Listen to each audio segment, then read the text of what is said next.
All right, now, our next comedian is our only female comedian in the lineup. Yay, female comedian. So, not only is she very funny, and not only is she very beautiful, she's also very right here. Ladies and gentlemen, please welcome to the stage, Sasha Frame! Hey guys, how are we doing? Amazing. So it's obviously a day for big announcements because Rajiv said he's getting married in 2 months. I'm celebrating an anniversary today, guys. Yeah, 5-year anniversary of my divorce. Yeah, it's alright. Do we have anyone else here divorced? Not yet. Okay, cool. Anyone hoping to be? No. Alright, well guys, look, it's not a fact, as you would think. I'm a parent, by the way, guys, so obviously I'm a single parent. So it's a scary time as a single mother to get divorced, because you're like, am I going to be alone forever? Am I ever going to have sex again? Because you think this, don't you? You think, like, who on earth wants to have sex with a single mother? And 5 years on, guys, I've thought it through, and you know who wants to have sex with a single mother?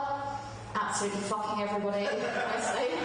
So you're lucky to have me, I'm like super busy. I didn't even tell people originally. I didn't even tell people I had a child, like on the dating apps. Now my whole profile is just like photos of me looking angry, packing a lunch first thing in the morning. That's all you need, guys. Cleavage and Oreos, as it turns out. It's I've just been through another breakup though. That's been tough. This one was kind of even worse because I went through like a revenge porn scenario. Do we all know what this is? Revenge porn. Have you heard of this? Yeah, this was awful. So we'd been broken up like 2 days, he and I found out that 7 of his closest male friends and family had received really explicit pictures of me completely naked, which was super, super stressful because I'd only sent it to like 6 of them. So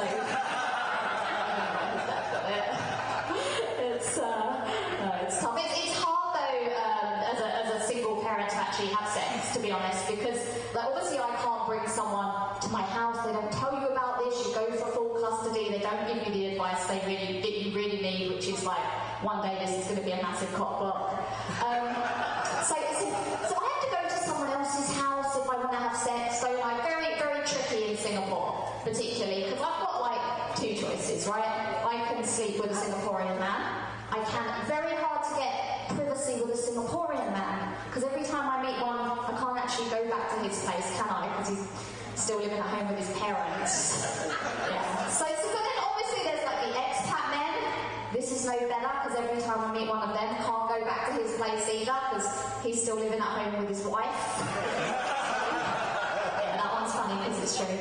And by the way, guys, whenever I say this about like sleeping with Singaporean men, everyone's like, "Oh, of course you don't, Sasha. Like you're a white woman, you're in Singapore. Like obviously you don't actually date Singaporean men." And I find this like so racist, by the way, because I actually basically only sleep with Singaporean men. Yeah, because I'm the one that's racist. No, I'm not. Come on, I'm not. I'm just like really trying to get PR this year.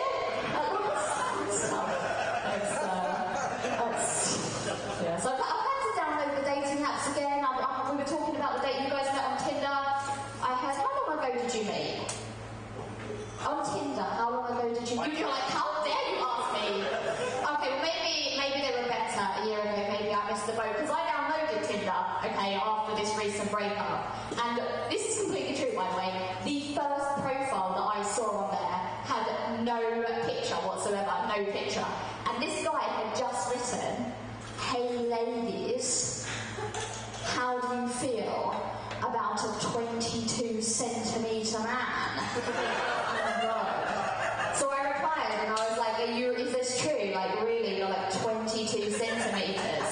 He was like, "Yeah, baby." I was like, "Well, that sounds absolutely adorable." I'm like, I bet you're so cute. Like, I don't want to sleep with you, but I'd love to see it. And like, obviously that wasn't what he was talking about. But like, for reference, I'm 150 centimetres tall. Like, the fuck am I going to do with 22 centimetres? Am I going to put like a cloth on the end of it and get the dust off the ceiling? That's the best I can come up with. And I don't know. It's hard. It's hard, I think, to like decide who to date. So I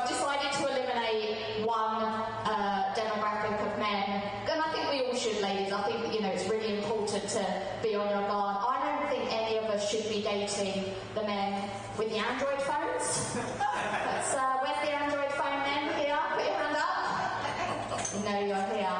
Do you have an Android phone? You don't? Okay, good, okay. Because here's the thing, right? If you meet, it's like universal sign for mansplaining, I think, the Android phone. If you meet a man and he's got an Android phone and you ask him, why an Android phone, why not an iPhone? They always say the same thing, don't they? They say, well, it's the camera. The camera's just so much better. The camera's so much better.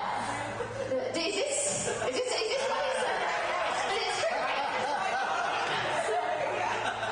The camera's so much better. And I don't know, I'm like, do you think you're going to be asked to film Avatar 4 or something?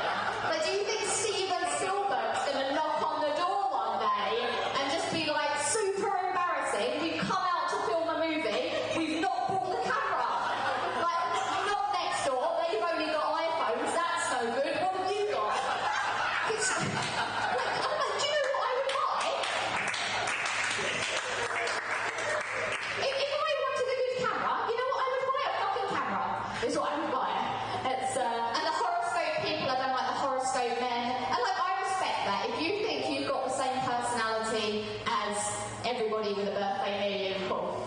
But don't interrupt me when I'm talking and ask when my birthday is. Because I'm not a horoscope person, okay? So we're both going to be embarrassed. Because if you interrupt me when I'm talking and you go, oh my god, when's your birthday?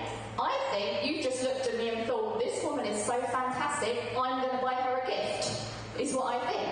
And then I'll be like, oh, you know, it's been a tough day, and, you know, I wanted to buy apples and FairPrice didn't have any apples. And then they'll go, when's your birthday?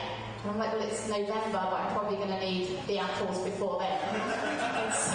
But here's the thing, right? I'm going back to the dating apps, and I'm happy for you guys, but 2024, here's my assessment of the dating apps, right? You've got Tinder, okay? Tinder, completely a hookup app, right? Everyone I meet on Tinder sleeps with me, never calls me again, so I don't use Tinder. So I'm like, well, I'm going to use Bumble, because, you know, the lady talks first on Bumble, I'm a feminist, it's 2024. I'm like, no, I want to be the one to go out and approach somebody before they sleep with me and never call me again. And then sometimes I use Hinge. Sometimes I'm feeling fancy, I want to be upmarket, I want to go to like an art gallery, I want to get dressed up, I want to talk about culture with somebody before they sleep with me and never contact me again. I use Hinge. But I'm sort of given up on it all, right? And I'm trying to meet someone organically now. I love to say organically, because then it sounds like I'm like in Tiongmaru and I've got like a coffee and a poetry book and I'm making eyes with a stranger. I'm not. I've gone back to the clubs, is what I've done. I've gone back to the clubs. And this was tricky. This was tricky for me, by the way, guys, because I'm like nearly 40, okay? And I was like, the clubs are going to be full of young people, surely. Like, how am I going to keep up with the young, fun, energetic Gen Zs? Do you have any Gen Z here? Any of you guys Gen Z? No? No, they're all at home, aren't they? Because they're weak as fuck. Not an issue. No, they're not out at all. They're like tired from all the healthy boundary setting and good work-life balance. It's pathetic. But I've had to slow it down with the partying, guys. I'm slowing down because it's getting a bit embarrassing. Because I was out the other weekend, a great night out, woke up the next day and I had this text. And it was like, hey Sasha, best night ever last night, like, that was the best sex I've ever had. I would love to take you out again. And I was like, oh my god, I'm really sorry, I have got no memory of you, I don't know who this is. And he was like, what do you mean? I literally like met you outside a club, like I took you home. And I'm like, that's so weird, because I remember booking a car home. Yeah. So it turns out, guys, there is an app where someone is going to sleep with you and contact you again. It's called Grab. If anyone